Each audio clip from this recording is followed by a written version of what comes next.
Senador, deixa eu então trazer dois exemplos que têm a ver com segurança pública e com essa confusão, porque realmente o cidadão comum hoje no Brasil, ele não sabe mais quem toma determinadas decisões, ele não sabe nem com quem reclamar. Esses dois pontos são a questão da saidinha, que foi um projeto aprovado no Congresso, vetado pelo governo, o veto foi derrubado e agora paira no ar a ameaça de que a saidinha vai continuar, inclusive com essa defesa de que é uma coisa humana para preservar a família. E a segunda, não sei se o senhor quer comentar, que é a mais polêmica de todas, que é a tal da descriminalização do porte de até 40 gramas de maconha. Ridículo, completo. Bom, eu sou uma pessoa que eu jamais escolhi tema para debate. Eu acho que nós estamos aqui, você como jornalista e eu como governador do estado, a minha obrigação é ter posição em todos os temas. Eu não posso ficar no mais ou menos, quem sabe, talvez, no entanto, não é por aí, tá certo?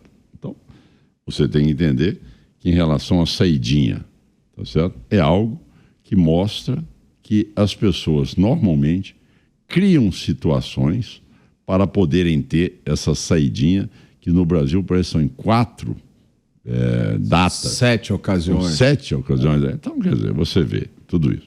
É o que eu falo. Em Goiás, o dia que eu tiver um caixa melhor, eu vou botar câmera exatamente no semi-aberto. Quem tem que ter câmera não é meu policial. Quem tem que ter câmera é o bandido que está no semi-aberto. Porque a tornozeleira hoje, eles inventam tanta coisa aí para desativá-la, que eles estão ali no semi-aberto praticando crime.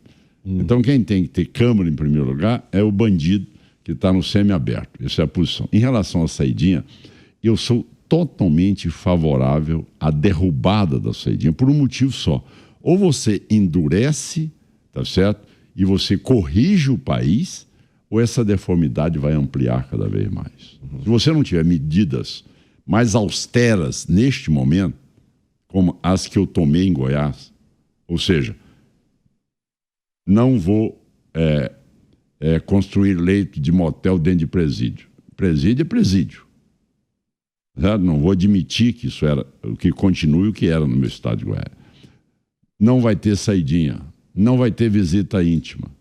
Então o cidadão passa a ter consciência que a prisão vai ter significado de prisão. Tá certo? Então aí sim.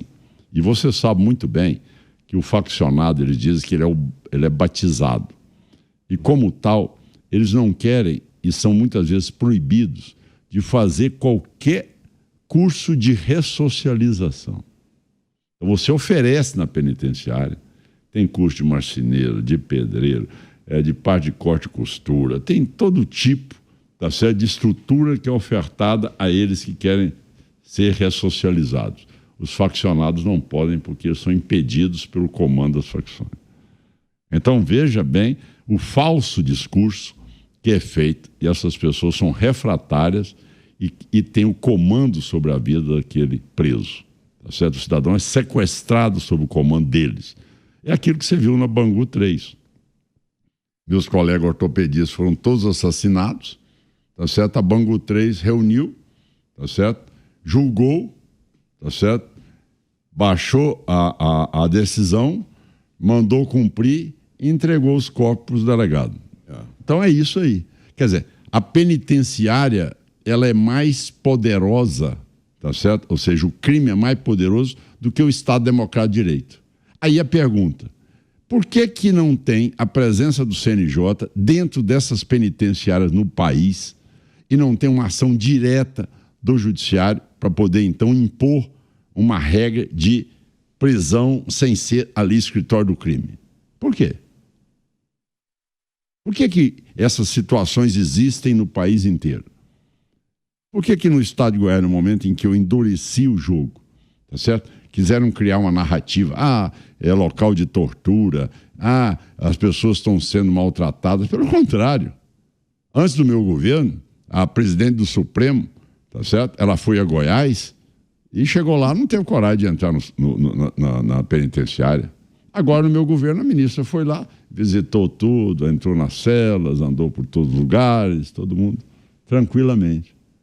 Então, É impressionante a inversão do fato. Essa é a primeira pergunta que você me formulou. A segunda pergunta é em relação a isso. Ora, se você tem a liberdade de poder dizer, olha, então eles teriam que autorizar junto a isso o seguinte, olha, na drogaria tal, no supermercado tal, tá certo? Você vai chegar lá e vai comprar os seus 40 gramas. Porque esse cidadão só vai comprar do crime. Não é verdade? Então, isso é uma maneira de tergiversar do problema. Ah, mas ele é viciado. Então, que você tente exatamente coibir nessa fase.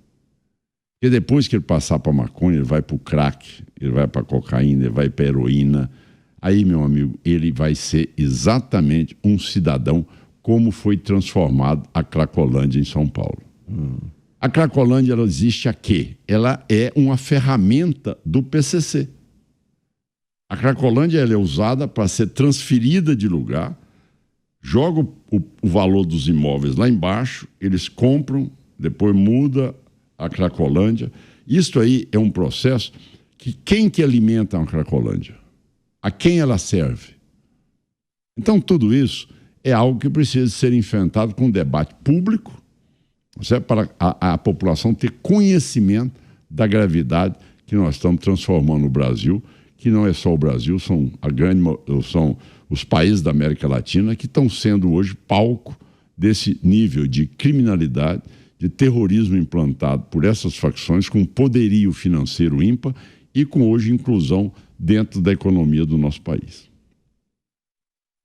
Governador, eu cresci num país onde a esquerda tinha hegemonia cultural do discurso, tanto que na eleição de 1989 eu me lembro que a UDR era apresentada como um grupo de latifundiários que queria, né, tomar conta do Brasil.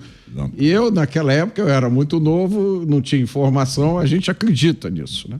Mas nos últimos 15 anos, isso mudou muito no Brasil. Pensamento liberal, pensamento conservador ganharam espaço. E muita gente perdeu a vergonha de se dizer de direita e se reconheceu de direita, né? Acho que a maioria da população hoje, se você explicar o que é ser de direita, elas já conhecem isso. O seu partido se posiciona como sendo um partido conservador e de direita. Aí eu queria perguntar ao senhor, quais são as bandeiras mais importantes hoje de um político conservador e de direita? Bom, primeiro é você recuperar todos esses princípios, que o primeiro é o da liberdade.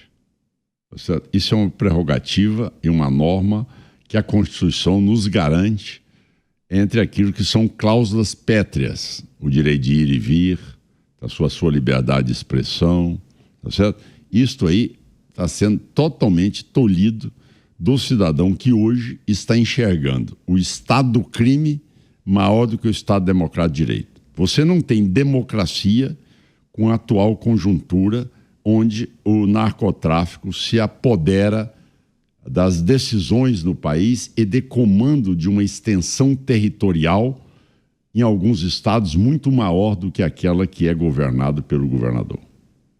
Então, isto aí é algo que tem que ser levado em consideração. Esse é um ponto que nós sempre defendemos. Segundo lugar, é que a esquerda diz, olha, o dinheiro gasto pelo governo, ele é mais eficiente para gerar emprego do que o dinheiro gasto pelo empresário. Eu sou 100% contrário à tese. O dinheiro gasto pelo governo, nesse modelo atual de governo, é muito mais para a corrupção e para situações que nós já assistimos durante o período que o PT foi presidente da República. Tá certo? Ou seja, os maiores escândalos no país. Ou seja, essa tese tenta voltar novamente. Você vê agora a deterioração na Petrobras, a destruição da empresa dos Correios, e você vendo que eles estão invadindo toda a máquina pública para ser aparelhada, tá certo? Por essa estrutura do PT, numa visão de tentar fazer com que a eleição seja garantida a eles, mas não numa preocupação com a economia do país. Você vê que as falas do presidente são aquelas falas de tentar resgatar o rico quanto o pobre, tá certo? O pobre contra o rico. Quer dizer, uma coisa tão antiga, onde nós temos um outro sentimento, ou seja, o que nós queremos é transformar todas as pessoas em condições de vida, com dignidade, com autonomia e com cidadania. E não é esse o projeto dele. Agora você vê, ele fala mal do Roberto Campos todo dia, fala mal do Banco Central todo dia. Ora, é ele que está gastando irresponsavelmente, o juro vai crescer. Mas isso ele tenta demonizar uma figura para esconder, tá certo, a incompetência do governo, que você viu que fizeram um estudo agora mostrando que o dólar, se fosse por fatores externos do Brasil, ele estava a 5,09 reais. E que ele chegou a 5,60, tá certo? Graças devido a fala do presidente da República. A esse descontrole verbal, essa demagogia populista, certo? Agora, eles conseguem bagunçar a economia no país. Eles conseguem, tá certo? Dar uma versão distorcida. Agora, eles não conseguem, tá certo? Nem conseguir distorcer um combate à segurança pública no país, porque eles não têm coragem de enfrentá-la. Eles são beneficiados por essa estrutura do crime em muitos lugares do país. Tá certo? Essa é a grande realidade. Isso é o que deve ser feito. Por que essa alçada toda travestida de direito do cidadão apenas para o cidadão que está no comando e no narcotráfico? Quer dizer que, aquilo que eu disse, a vida tem valor ponderal. Se é do narcotráfico, esse cidadão que pode. Se ele é invasor, esse cidadão que pode. Se ele é um cidadão de bem, ou seja, aquele que é vítima dessas situações, esse aqui vai ter que passar por um conselho, por uma audiência de conciliação para saber se a sua propriedade vai ser devolvida ou se ele amanhã praticar um crime, ele não vai ter as mesmas condições de ser defendido como o bandido é defendido no Brasil.